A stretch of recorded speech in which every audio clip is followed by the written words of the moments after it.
অনেক ঘুরেছি আমি বিভিন্ন সারস্বতী জগতে, সেখানে ছিলে মামি। আরো অন্ধকারে বিদগ্ধ করে আমি ক্লান্ত প্রাণে চারদিকে জীবনের সমুদ্র সফের আমার দুর্দর্শ শান্তি পেয়েছিল।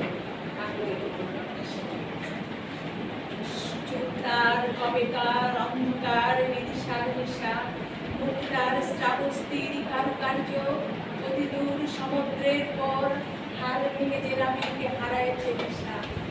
যখন সে চোখে দেখে রামচিনি দ্বীপের ভেতর, তেমন দেখেছি তারে অন্ধকারে বলেছে সে, এতদিন কোথায় ছিলে?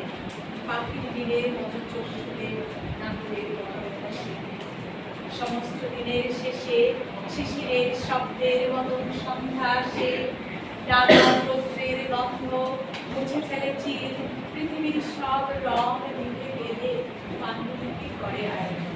তখন গল্পের তরে জোনাকির রঙে ঝিলমি, সব পাখি মিলে ফিরে, সব নদী পুরাই জীবনের সঙ্গে থাকে শুধু অন্ধকার মুখ বন্যা